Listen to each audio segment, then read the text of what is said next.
the one and only Darren Green Show.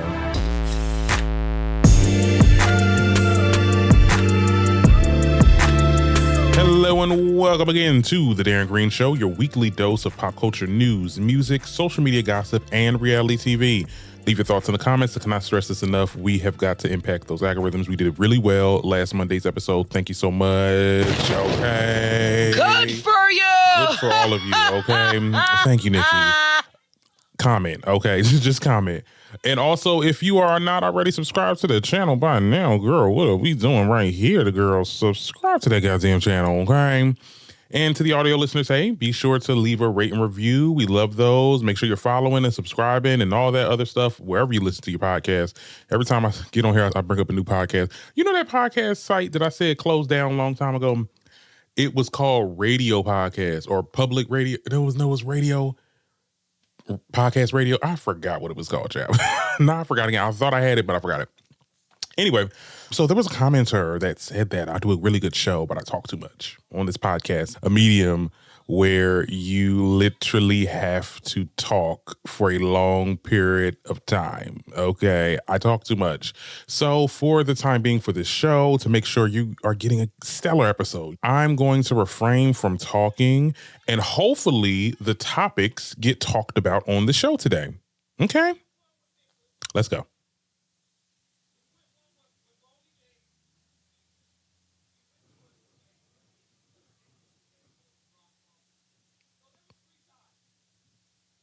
Okay, anyway, so that was dumb. And look, I thought I wasn't going to give mean comments energy, but it's just so fun to like clap back and all that stuff. But anyway, so not much has happened this week. As for the weekend report, still applying for jobs, getting these little runarounds and come up here. And it's very much bleak out here, but I'm still going. I'm still trying. I've learned more. I found more sites, career sites other than Indeed, because I heard a lot of things about Indeed, honey. They harbor your information, and half of the people that be on that damn site is scamming, and they really ain't looking for people to work for them. It's really an environment where your information just gets sold. And so I found more sites. I found remote sites. I found just alternatives. Like I told y'all about Bandana. So it's very interesting finding the new ways to finding work. This market is trash. We're going to get into that a little bit later. We have a lot of topics to get into, actually. I wanted to talk about this very briefly. I wasn't going to make this a topic. I was just going to mention this in the beginning of the show because it's just hard to look away. But the protests around the nation. Oh, let me turn it up. Shout out to the American people. Okay, so over 600,000 Americans flood the streets for a nationwide hands-off protest against Trump and Elon Musk over government policies. Shout out to them. I did not know that this was happening on Saturday. This happened like literally on Saturday. I had other engagements that I made commitments for, unfortunately, but I would have definitely showed up to one of these, either been the New York one or the Philly one. But I know my hometown in Trenton, shout out to Trenton, okay, because they was doing protests downtown too. Had no idea. I mean, it's good that, we're doing our civic duty. At the end of the day, protesting is a civic duty. Okay, I don't care what nobody says. Okay, protesting is a civic duty. The fact that I had to block I had to block like 50 people this weekend on Twitter because the propaganda is propaganding, and I swear Elon Musk be unblocking himself from from accounts, child. I'm telling you, because I swore I blocked Elon Musk for some time now. And now I was seeing his posts talk about oh yeah, we need to prosecute these people, or they're saying, well, the whole thing is they're saying that people are being paid to go to these mass protests. There's an organization that's funneling money and giving it to citizens to essentially protest, and that this is not a real thing. That has to be the most bullshittest thing I've ever heard. You mean to tell me 600,000 people got paid to go to a protest? No, 600,000 people showed up and showed the fuck out, okay?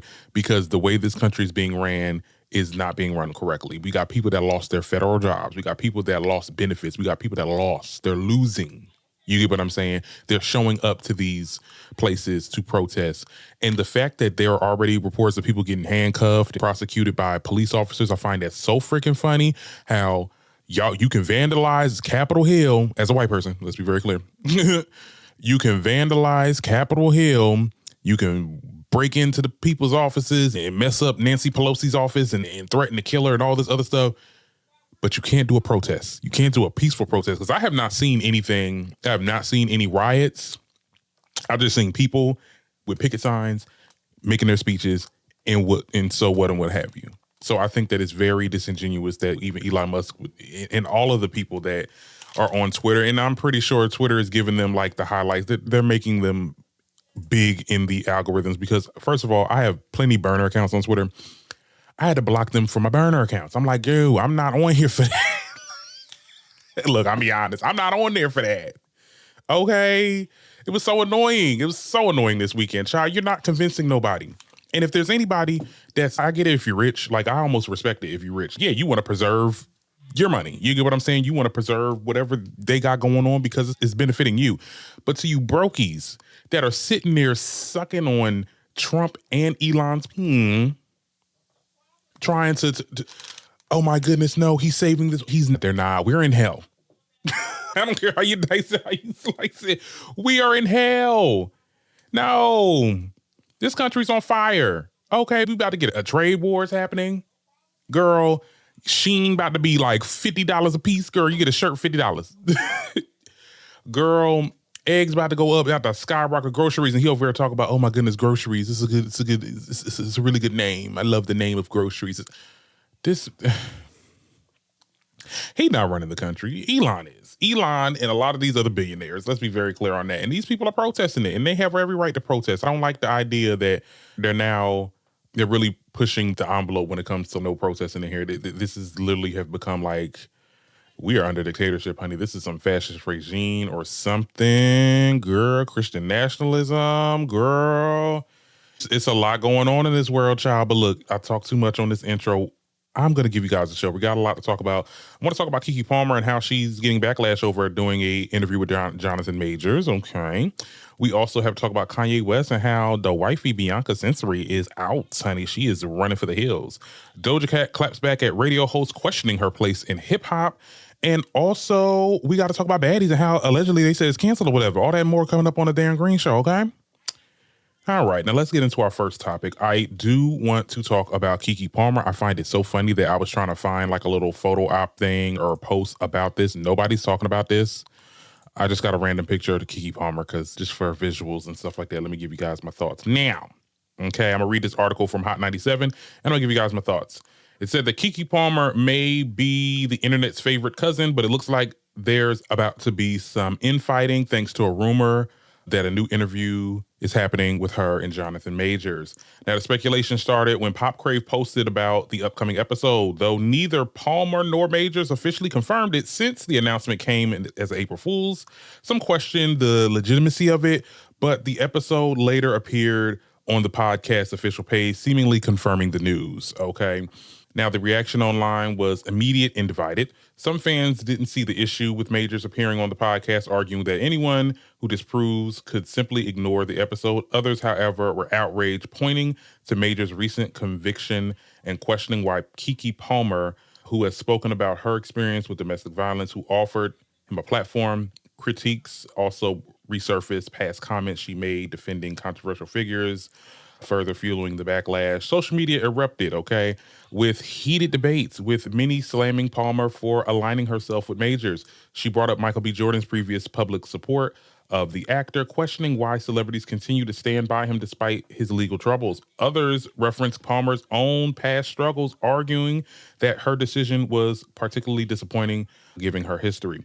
At the same time, people are defending her, pointing out that she has apologized for the past comments, that podcasts often focuses on discussions about accountability and growth.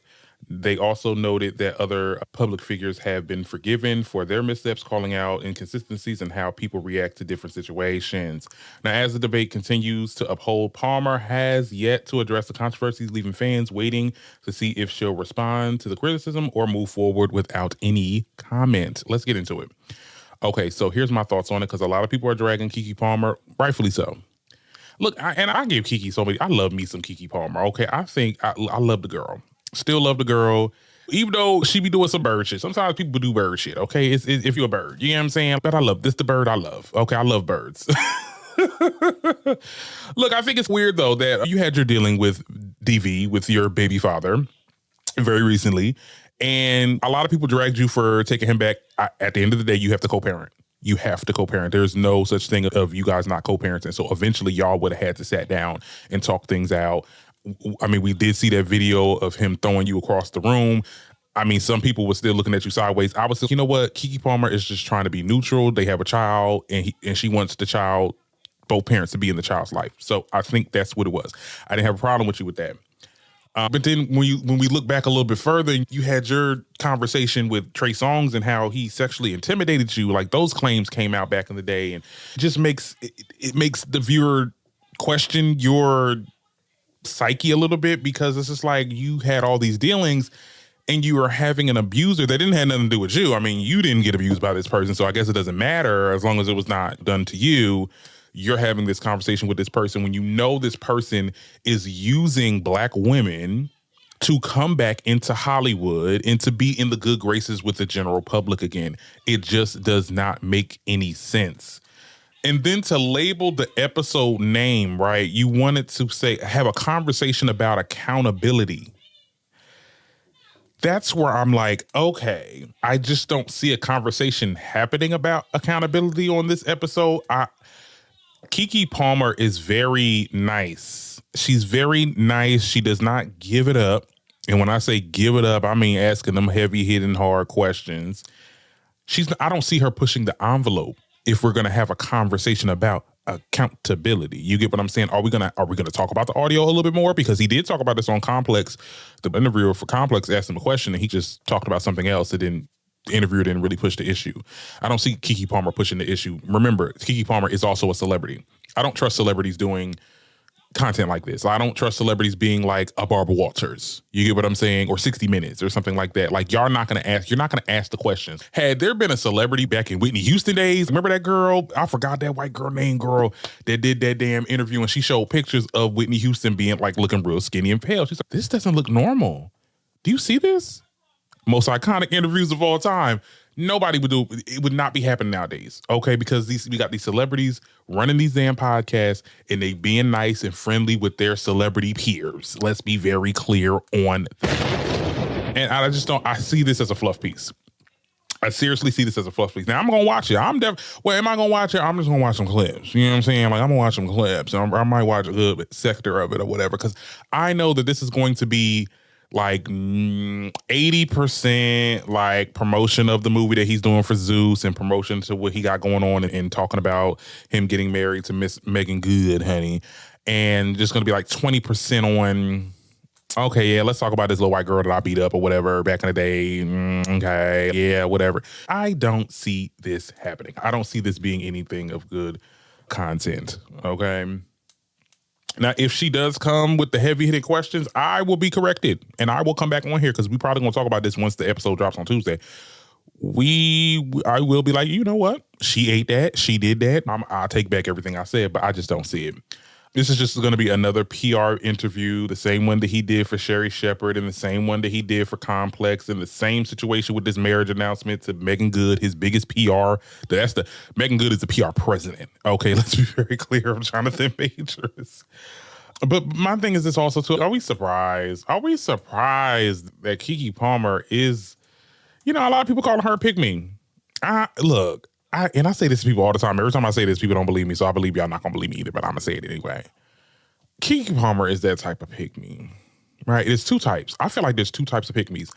I don't care about one type. The other type, I'm like, okay, I'm a little indifferent. I mean, I get it. This, that, and the third.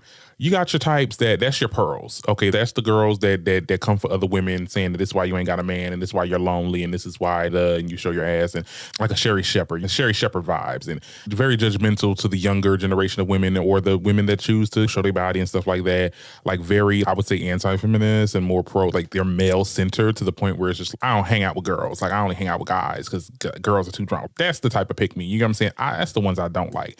And then you got the other pick-me's. Okay. The pick-me's is like, who y'all about to get me for this? Because people call Beyonce a pick-me, but I think she's the type that's just, I just love my man. You get what I'm saying? I love him to the end of time, the end of the earth, and this, that, and the third, and I just love black men and black love and black But sometimes you get a little, when you think like that, your brain gets a little hazy and just, we got to protect our black men, even the bad ones. And I feel like that's where Keke falls into. You get what I'm saying? She falls into that. There's people coming for her. I'm just not gonna come for her. I just feel like she a little ditzy. Like Keke don't. I'm not making excuses for. Oh, maybe I am, child.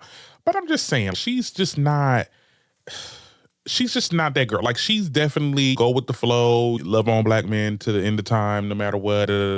She's gonna coddle him in this interview. That's basically what the plan is. This is the same person that literally was on R. Kelly lap, and she is.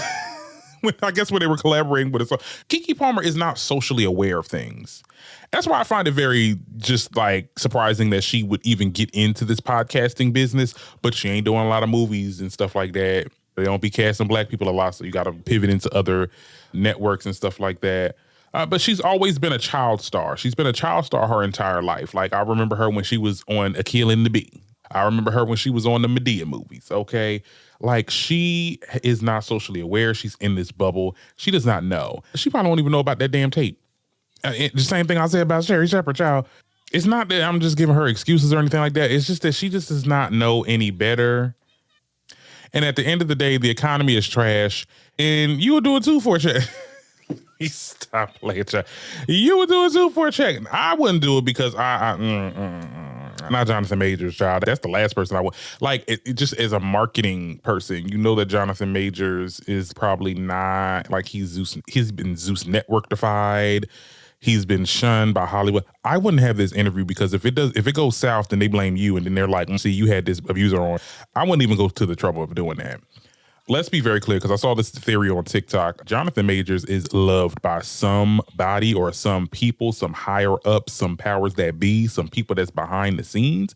He is loved by those people in Hollywood, and they are trying to get him back into the good graces of the general public. I've now noticed that now. And the way that they're using that, they're using black women curators that are in the industry to make him appealing again. That's what's happening. That's why we got that Sherry Shepherd interview. That's why we're getting this interview now with Keke Palmer. And that's why he's marrying, for the first time in a long time, a black woman, Megan Good. That is also another black curator in the entertainment space. You get what I'm saying? So I'm afraid that it's working, because I am starting to see a lot of people like, wait, let's hear him out.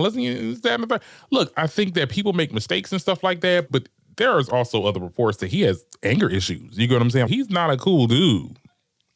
Look, this is y'all gonna call me a hater, so I guess I'll just take it, whatever. But y'all will tell me what y'all think about that in the comments. I think that it's weird. We will follow up on the actual interview and sit down, because I'm pretty sure it's gonna be a thing. We will see what happens, and we'll get back with you.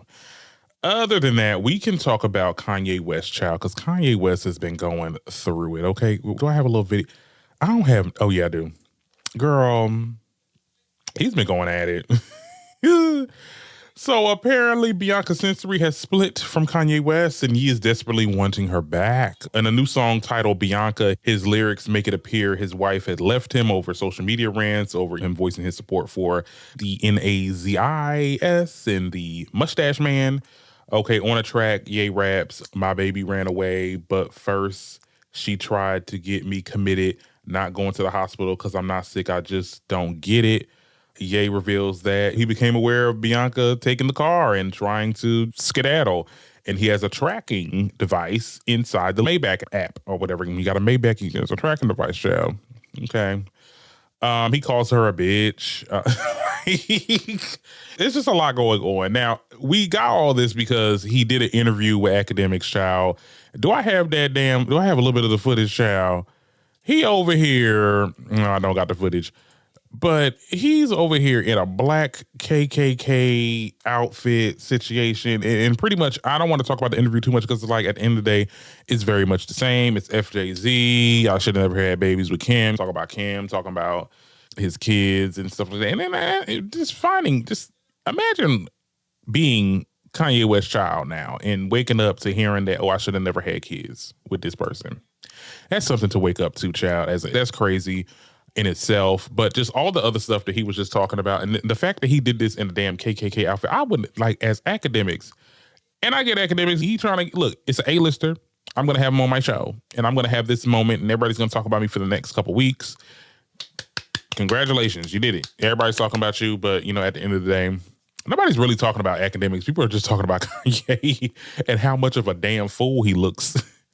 But as regards to Bianca Sensory, okay, she wants out. She definitely wants out of this relationship. Now I heard, like I said in the little lyrics that he was giving us, he said that, oh, wait, she's trying to get me abducted into something and seen by somebody. And I say, ain't nothing wrong with me. She's now the same thing that happened with Kim Kardashian. You thought she was going to be any different. You thought that he wasn't, just because you not Kim and you different and you was going to give a different vibe or whatever. You thought that he wasn't going to go crazy, and then you had to be forced to be like, okay, you need to talk to somebody because you're scaring the hell out of me. This is what you married into. You get what I'm saying? He made you into a new version of her. Like, it is worse because now he's making you walk around with your stuff out. Okay. So I think that, yeah, I'm pretty sure she's definitely, oh my goodness, this is not what I bought into. You sure? You think? You had all the time in the world to notice it when he was with Kim. And my thing is, she trying to get him seen. Oh, I know. Didn't I say this? Didn't I say that she was going to she was going to play the long game. She was going to play the long game. He was going to get too crazy to the point where he had to be seen. And then she was going to be head of finances. And then that's how we going to put him in the conservatorship or whatever. But it ain't happening. It ain't happening because at the end of the day, that's a grown ass man. And they're not like that with the men. You know what I'm saying? If they go crazy, they have to go into their own accords. Unless he does some bodily harm, unless you're able to prove that he's done some bodily harm, which is probably going to be next.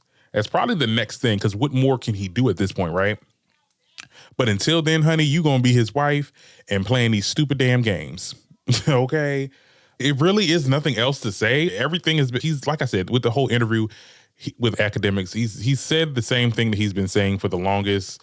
The tweets have subsided. I haven't heard any tweets, or people are just tired of it now. It's just like to the point where it's just, okay, we gotta just ignore the crazy man on the damn subway. That's wilding out. I don't know. I thought to bring it up because it was a big topic, but yeah, we can move on off of this, girl. I don't have nothing else to say. Now, what I wanted to talk about too, Doja Cat was in headlines. Okay. Now, apparently there was a clip on the Apple Music's Rap Life review that went viral. People starting to rehash old drama and questioning things about hip hop and stuff like that. And one of those topics was Doja Cat, of course. The host, Eddie, admits that she raps well, but still said that she's not hip hop. I was going to read all this, but I'm actually going to play the video for you guys on what exactly they said, girl. Spo, Eddie, you looking forward to this? Does this hit at the gym? Nah, not really. But wait, Doja's not pop enough for you. She cool. Like, she's really good at music. She just don't, I don't know, man. Really? I don't know, man. She just don't, like, she does rap well. Like, she raps well. She does everything musically. She just don't, it seemed off with her in hip hop, man. You do the music part. Well, again, this is a conversation we always have. There's rap and then there's hip hop. And Doja can rap. And we seen the old videos where she's breakdancing. Like, she does the music stuff, right? But you don't like the demonic stuff that threw you off. The racial chat room showing feet. Like, back in the day. Yeah, she don't really, you know what I'm trying to say without trying to say it. So I don't really, she's whatever. She ain't black enough. I didn't say that. She too light skinned. You can say that. I didn't say that. Oh, I'm trying to narrow. I'm trying to just get specific. Bro, child, you never got it. You never got it back when it was with Nicki, and you don't have it now. Okay, this is why I say non-black people and now this is a black person that said those things, so I'm not talking about him. We'll get into him in a second. But as regards to Ebro and that little show that he got going on, it's always non-black people talking about dictating or saying what they want to say about something that they never even created. Black people created hip hop. We define what hip hop is. Hip hop is always ever changing. And that's just that on that. Secondly, Doja Cat did respond, well, seemingly, because she responded on her X account basically saying that I don't want to stand up for myself in regards to all these lies being told because, to be honest, I don't think that it will make a difference. I've just learned to let ignorance be and let people learn and use their own discernment. She doubled down by making it clear that she's not here to prove anything. She says in quotes, "If you watch the news and believe it all, what kind of person does that make you? I'm enough. My music is enough. My word is enough. Everything following that is everyone else's problem, not mine." Period, Doja Cat. So, here's the thing. As regards to this interviewer that was on, that he was saying that I don't see it in bringing up the Tiny Chats situation. And I was very critical of that at that time, or I was lenient towards her, but looking back at it was like weird. It's weird behavior. Let's be clear. Two things can be true at the same time. I always say that. I think Doja has done some questionable things. She has said some questionable things. Very questionable. Very, maybe you shouldn't did it like the didn't do nothing thing. Got you, right?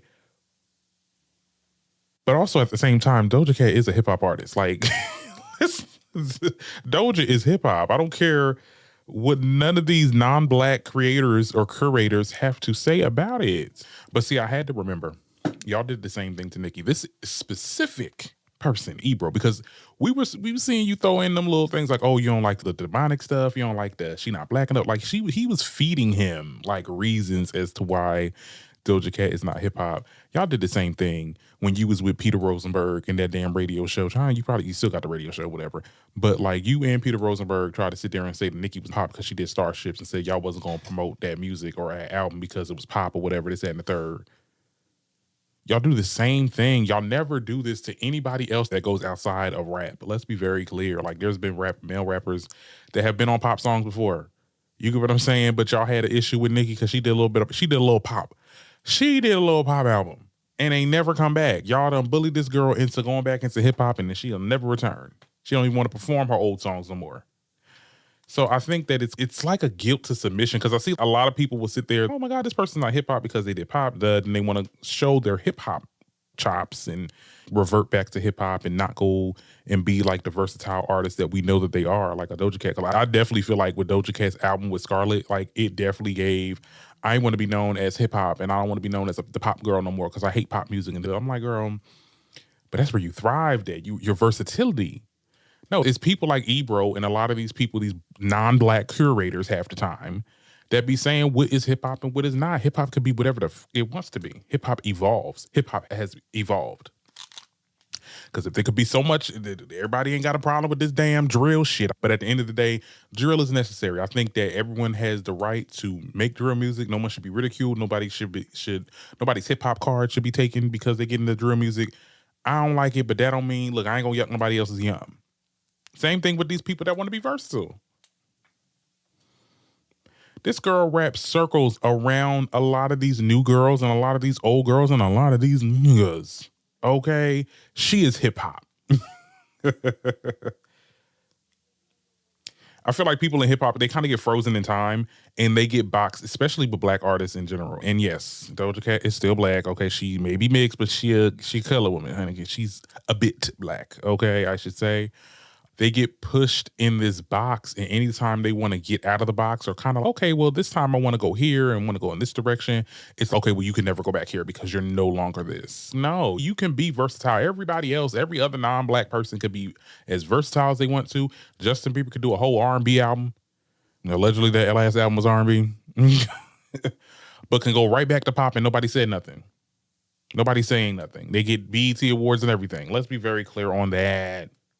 But when it comes to black artists, you better stay there. You better stay where you're at or you'll never. Girl, I'm so tired of it. That's why people don't look to hip hop curators no more because y'all not really saying nothing no more. Y'all not saying nothing no more. Y'all not saying nothing. You're not curating the culture. You're dividing people.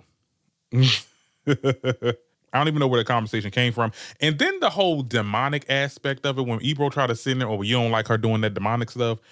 We literally had Playboy Cardi doing he dropped a whole demon album. The way he look like a vampire.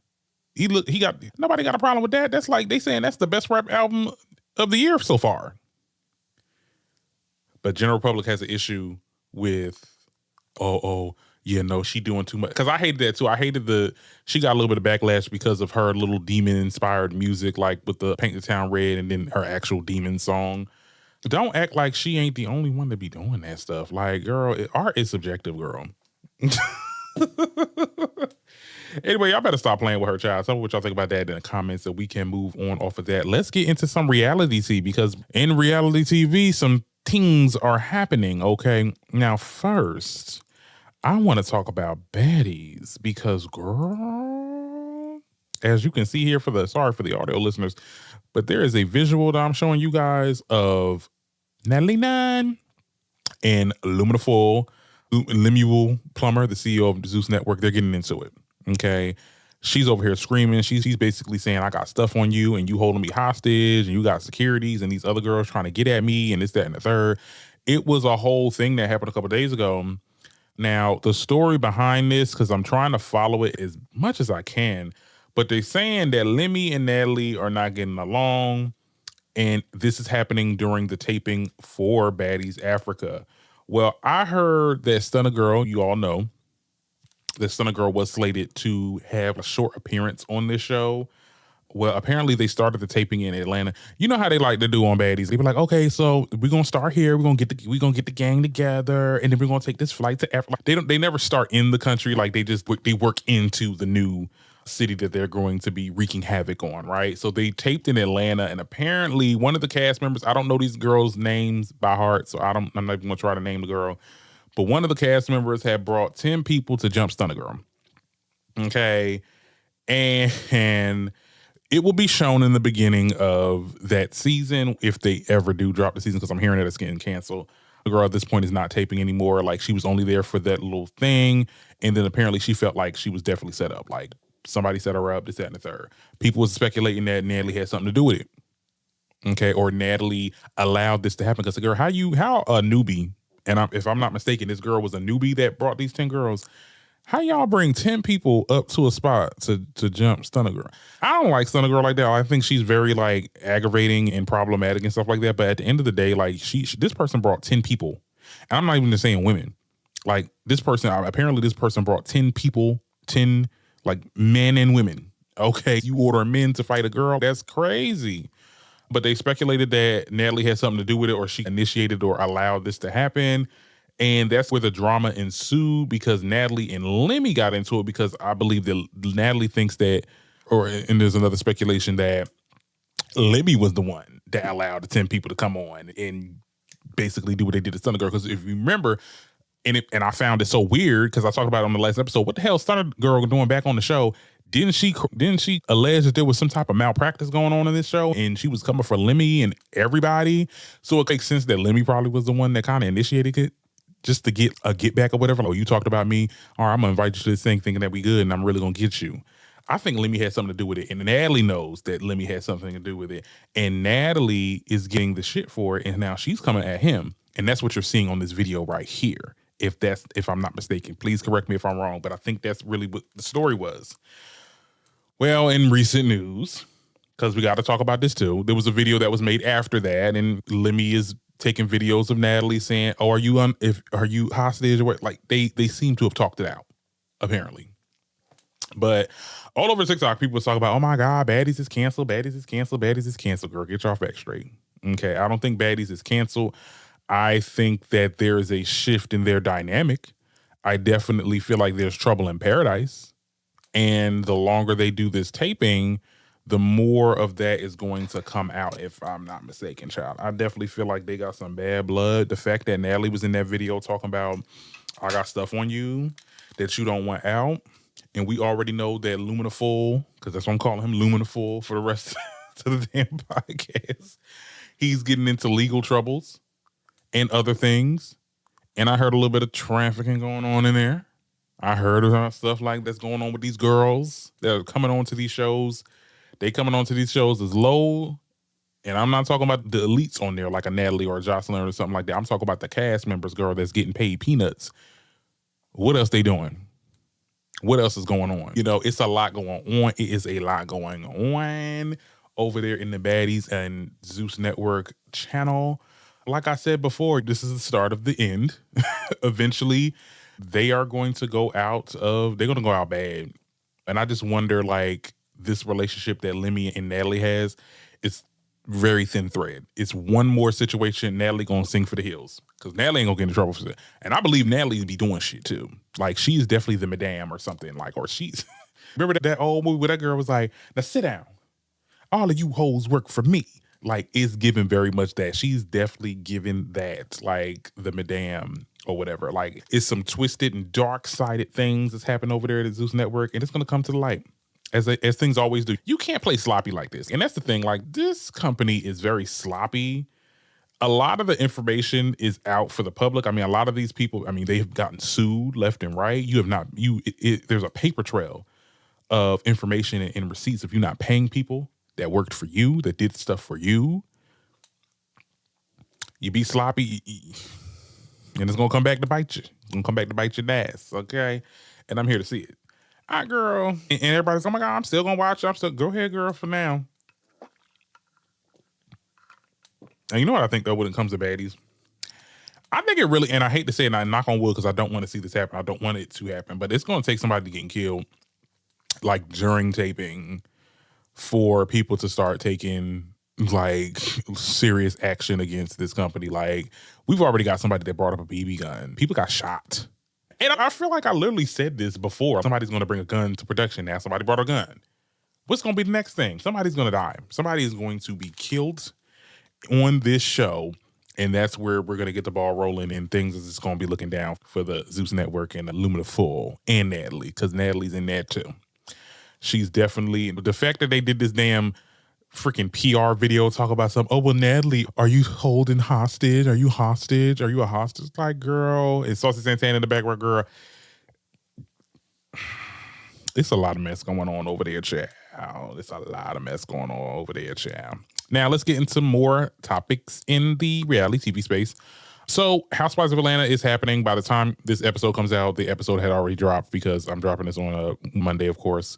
But fans are trying to pull out comparisons. Well, let me give you the context. So basically, Brittany Edie, one of the new cast members, had threatened Kenya with a pistol and whips, okay? And a lot of people are saying, oh my goodness, why would she say that? And I was one of the people. I was like, girl, yeah, why would you say that? But then there's this old clip of Kenya showing us her Glock, okay, talking about Phaedra when her and Phaedra was getting into it. I think that this is different. She didn't say the words, I got the pistol for you. It was more of a, I got this for defending me. If somebody tries to do bodily harm or whatever, this, that, and third. I don't know, child. At the end of the day, it just is different. It's just completely different, girl. Brittany Edie was very volatile. Like, it definitely gave, like, this hole in the street trying to start something. It definitely gave, like, on Starting On Won't Be None. It definitely gave the hood when Brittany Edie did it. With Kenya, people dug this up. I was like, I don't care. I mean, I guess you could say that it's whatever, but whatever. I don't care. Speaking of Kenya, Cynthia did an interview recently. And basically, she did an interview with Access Hollywood. And she talked about how, like, her and Kenya have not been talking since that situation where, you know, the situation that we've seen. By now, we've already seen Kenya and doing what she did at that damn salon. We already know by now. This is a little bit what Cynthia had to say. Everything that goes down there. Are you in touch with Kenya? Has your relationship changed based on what happened? I have not spoken to Kenya since around the time that whole thing happened. Okay. And that's really a sad situation for me because I was there to just support her salon. I'm so proud of her. I know how hard she's worked on it. And I was just so disappointed to see her vision be overshadowed by what happened at the salon, which you guys will see. I felt like that should have been the focus because that was her like life dream, like building this hair care empire. Yeah. And I just wish she had called me before, or I definitely would have. Yeah. This is your moment. This is like beautiful. The entire event was amazing, and it just ended on not such a great note. And I beneath her. I hold my friends to a standard. Kenya is a woman of class. I just felt like it was beneath her, and I was a little disappointed in how she responded. Yeah. I could see when I asked you about her that there's like a lot of hurt. It's like my least favorite question because this is someone that I do care about, and I have to respect her space. I have reached out. I reached out during that time and texted, I called, and I respect if she needs a minute, and she knows that when she's ready to talk to me, I'll be right here. Yeah. And when I was in the scene, you'll see it play out. I say that you're just better and bigger than this, and I just don't want to be here. I'm just going to leave, and I love you. And I was like, literally, there were tears in my eyes because. Yeah, I mean, look, two things can be true at the same time. Let's be very clear in that. And look, at this point, if y'all not call me a hypocrite and whatever, I think that what Kenya did was wrong.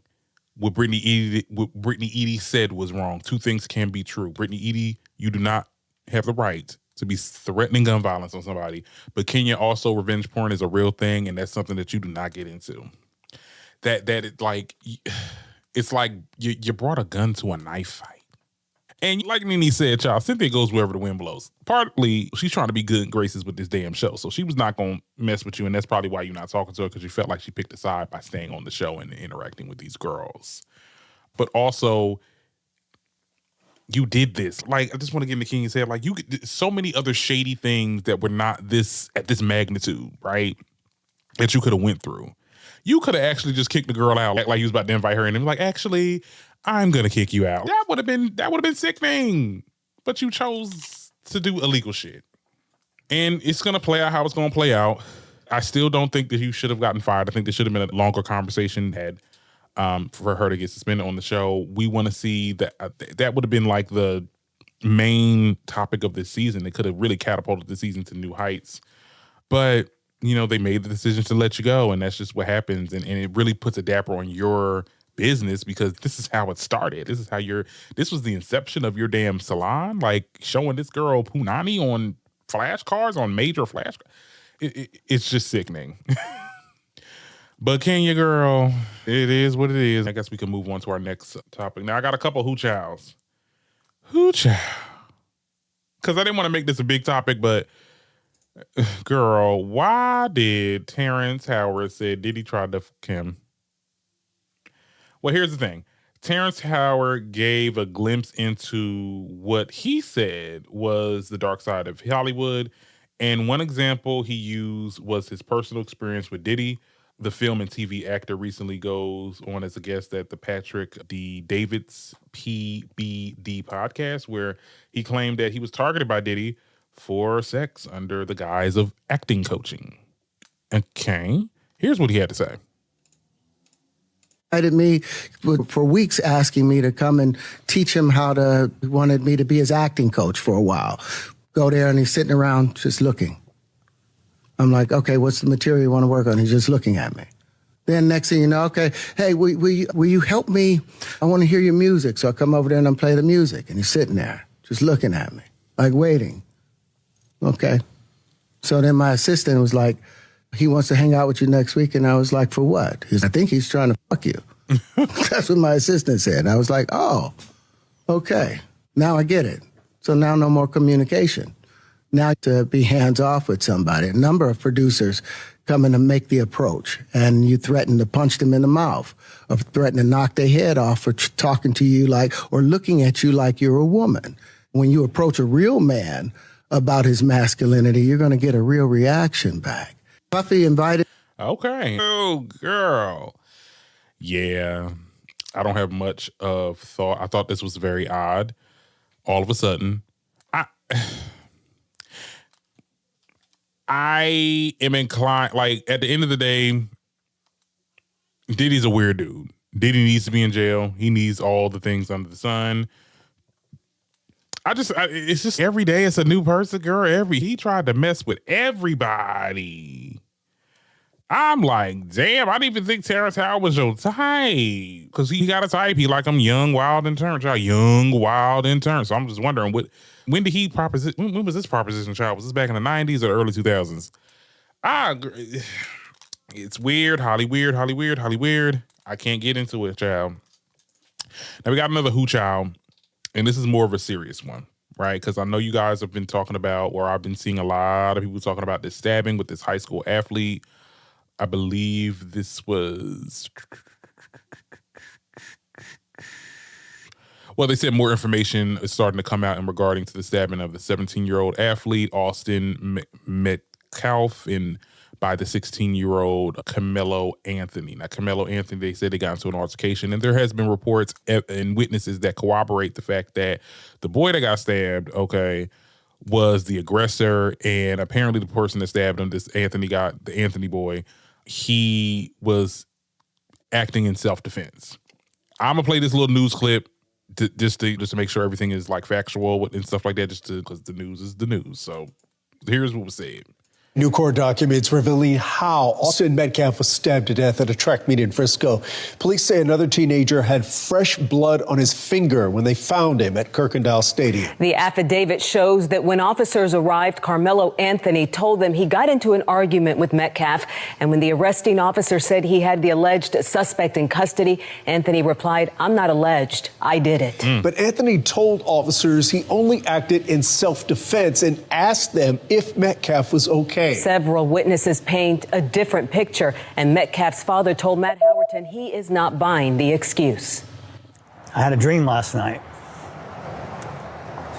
and Austin came to me and said, "I'm okay." It gives me peace. Doesn't mean I don't hurt. The last 24 hours, unimaginable for Austin Metcalf's father, his mother, his twin brother. Right now, I'm really numb, and I just have to function. Metcalf, just 17 when he arrived at Frisco ISD's district track meet Wednesday. His final breaths taken before 11 a.m., police say, after being stabbed to death by a fellow Frisco ISD student, 17-year-old Carmelo Anthony, now charged with first-degree murder. My world's a little... Okay, now I wanted to stray away from talking about this, girl, because this is definitely like a really serious topic. And you know me, I like to talk about the celebrity gossip and stuff like that. But I definitely always felt like when this story first came out, I'm going to be honest, and killing is bad. And self-defense is self-defense. You know what I'm saying? If I'm defending myself, I'm defending myself. But there has been witnesses that corroborated with Anthony's story saying that this was self-defense. Now, would I have went in a bag and get a weapon if we were over here fist fighting? Absolutely not. Things can happen. When you fighting, I remember I had a conversation with this girl that fought somebody when she was working at Popeyes. She said in her mind, like she almost was literally about to put this girl's face in a fryer. I'm like, girl, you could have really lost your life. I mean, the girl could have lost her life, but like you could have lost your life also. You get what I'm saying? So it's those conversations of just, okay, self-defense is self-defense, but like we gotta make sure we ain't trying, you know what I'm saying? Because optics, the way optics look, it looked like this big black man basically just killed this white boy in broad daylight, and it just was unprovoked. Because that's how the story came out when we first talked about it. But then when the evidence came out, I'm like, oh, okay. Then they started posting the pictures. They cropped this picture of Anthony holding the gun, but we got pictures of the other boy. We got pictures of Austin holding guns in pictures and social media posts. So it's like, all right, here we go again. Here we go with that. You know what I'm saying? It became like this black and white thing, as it always does when it comes to situations like this. It's an unfortunate situation. Austin should not have died, but also we have to be careful who we want to get rowdy with, okay? At the end of the day, self-defense is a real thing. I don't think he should be getting hit with first-degree murder. I would say maybe reckless and what about the boy died, child? That's the thing. He died. Like, if you was going to do something and to make it seem like you stabbed him in the chest, it's just, child, it's just messy all the way around. I don't want to talk about this too much because it does get people in their feelings, and it is like a very triggering conversation. We'll move on. Child, y'all heard about this girl? Trump extends TikTok sale deadline by 75 days. Man, are y'all buying the thing or not? Because I heard Amazon was trying to buy it, and I was really believing that Amazon was going to buy TikTok because I've been getting I buy off TikTok shop because it's like super cheap. And for now, girl, with these tariffs. But like I saw that there was an Amazon truck that delivered it. And I'm like, are y'all like working together or something like that? Is Amazon trying to buy it? I don't know, child. We got 75 more days, child. I guess I'm happy because I get my little payout on the 15th this month, child, because I did make some money last month. But how long are we going to keep doing these damn extensions and stuff? Just let it go. Let us have TikTok and leave us the frick alone, okay? Child. Do I have anything else before I get into the last topic? Because I really do want to get into the topic. Like, I made sure it was last because I know everybody don't want to really... My TikTok beef of the week, I have a topic for that. Because there has been a really big conversation going on TikTok. Basically, data analysts say that men are falling behind black men in in this statistic specifically, are falling behind in college, and educators are struggling to get young Black men to see the value in higher education. Sociologists say that a belief gap is growing. More young Black men do not see college as a real option or worth the effort. Now, this has been a big conversation going on TikTok for the last couple of days. I thought it was very annoying. That's why I put it on this TikTok Beef of the Week segment. We see a lot of Black folk going back and forth, and it's starting to really migrate into other platforms. I started seeing people talk about this on Instagram, and people talking about it on YouTube and stuff like that. So I'm putting my little 2 cents into it because I like this topic. I actually think that this topic it's a very interesting thing to talk about. But what I'm seeing is, and I'm just being real honest, let's just take the gloves off, okay? I'm seeing a lot of Black men bashing. And of course, Black men are lashing out and doing what they got to do. They're responding. It's this back and forth conversation. And you guys understand and know my favorite line to everything, child. 2 things can be true at the same time. Is the reasoning why Black men are not going to college is because they're not pushing their weight, they're not applying themselves, and they didn't take their education serious when they were in grade school. Abso-freaking-lutely. Abso-freaking-lutely. But also, can we also talk about the environment that all of us was put in when we were in grade school to make these Black men feel like higher education is not a thing? Like, that could be true too. At the end of the day, it's the environment that you were put in. You're only a product of your environment. And it starts at home and it starts at school. Everybody want to talk about how, I remember this Black class clown, and he never took his stuff serious, and he's the bully me, and it's a lot of anecdotal experiences, and I feel like a lot of people that got burned by people, possibly a Black man, probably did bully you back in your time. I got bullied by Black men plenty of times. Let's be very clear, that my peers in my school, because they saw that I was a little bit flamboyant, and they didn't like that, and this, that, the third. I done grown from that. I don't look back at that. And I think that a lot of people are looking to that, and that's the man. That's them. See, that's them. They were bullies and they were bad and they were class clowns, and now they're not going into higher education because they're making it a punching bag. And my thing is this, like, I want to look inward and not just look at the exterior of things. Like, yes, we understand that there was a lot of Black men that did not apply themselves, but I understand that Black men were groomed.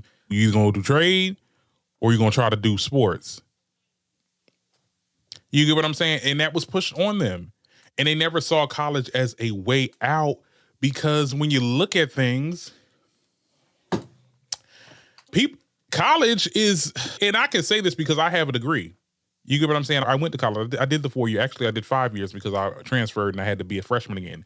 So I've been in college for about 5 years. And one thing that I do know is that since I graduated 4 years ago, I have not found a job, a entry-level job. I've been working, but I have not found an entry-level job since I graduated.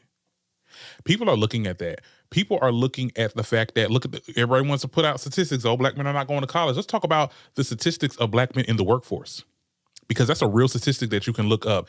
A white man with a criminal record is more likely to get an entry-level job more than a Black man with a degree.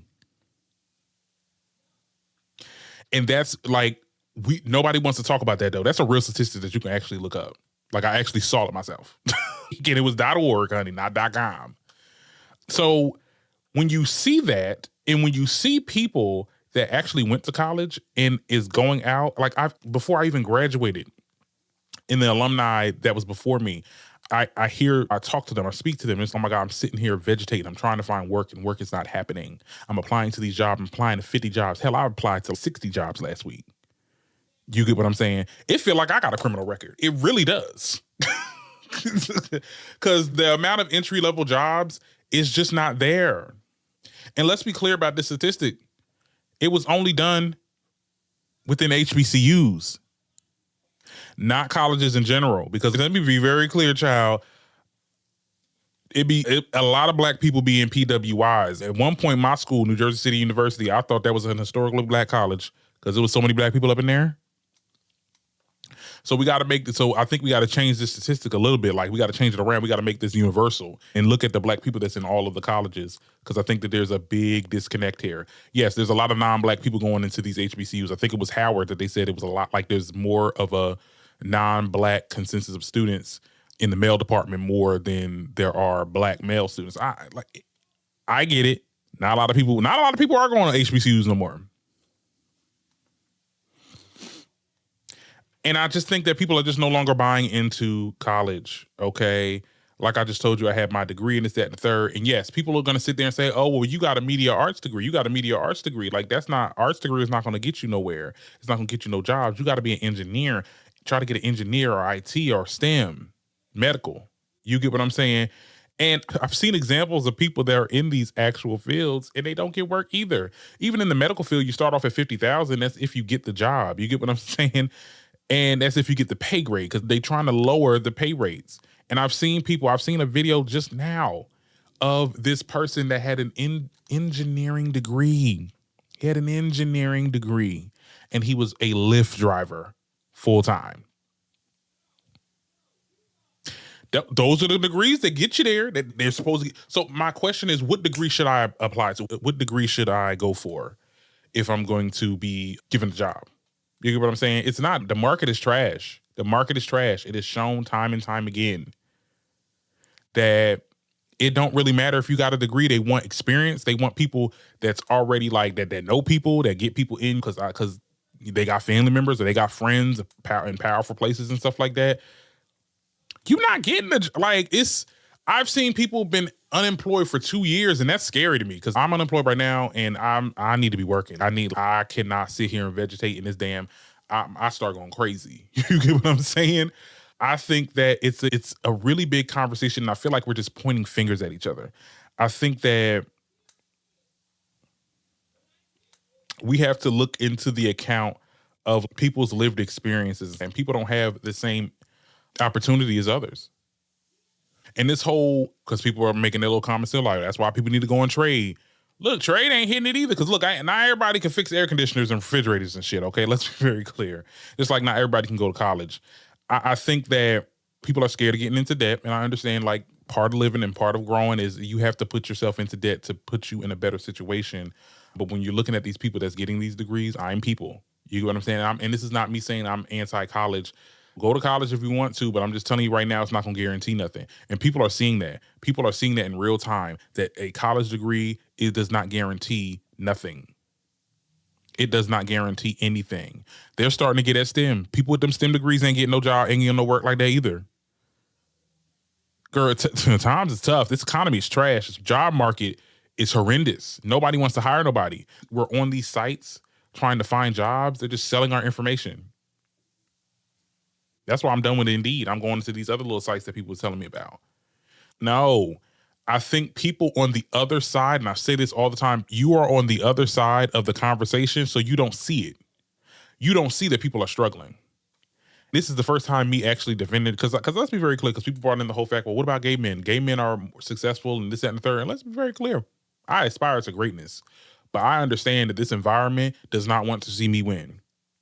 And this is not me giving up. This is not me saying I've been applying to jobs left and right. I've been to job fairs. I've been doing the damn thing. And it goes unnoticed. And I'm going to just keep on going and keep on going and keep on going until I find that job. But it should not have to be this way. It should not have to be this way. And that's why people are not going to college, because it does not guarantee anything. That was what was told to us. It was told to my generation. Oh, you go out into college, you going to make 40,000, 50,000, 70,000. No, we got that in debt. We got jobs that don't even want to hire us, because now they're saying, now I heard somewhere they said they don't want to hire Gen Z people because we're lazy and we don't want to do work and this, that, and the third. I've been wanting to work since I got out the damn college. And I'm not talking about this minimum wage shit, because that's what I've been getting. A lot of dead-end minimum wage jobs with miserable people that want to micromanage and get you fired. It's a lot. I don't want, girl, that's why I put this rant at the end, because I know this is going to be a little bit abstract for the episode. But it's not that it pisses me off. It's just that we are fighting each other and we are not talking about the real situation. It's the system that we're living in. This system is broken.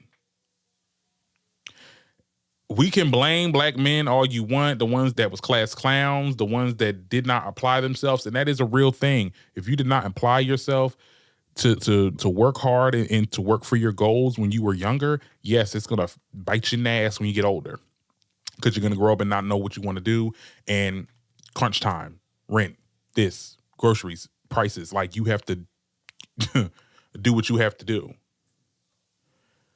But at the same time, there's a lot of people that did those things. There's a lot of people that they, okay, I'm gonna go to college, or I'm gonna do this, I'm gonna do this trade, I'm gonna do that, get this certification, and nothing. So I don't know. I think we just need to start looking inward and not start pointing fingers at people, and start pointing fingers at the system at hand, because this system is cracked. This system is messed up. I mean, we got people losing their jobs, they federal job. It's a whole lie. It's a whole lie, girl. But what do I know? I'm just a podcaster talking shit and saying what I need to say, girl. Y'all, what's up? What y'all think about that in the comments? Hope you like this episode. I talked a lot. Now I got to eat. Okay, because I'm hungry, child. I will see you guys with the next episode. We will be getting into Real Housewives of Atlanta. Hey, that's going to be the next episode with that. We got to talk about that Kenya stuff. And maybe you'll get like another episode throughout the week. I know I always promise this, but it'd be a lot going on in the week, child. But I promise I'll be more visible than what I already was for the show. Okay? So I will see you guys next time. And you guys have a good one.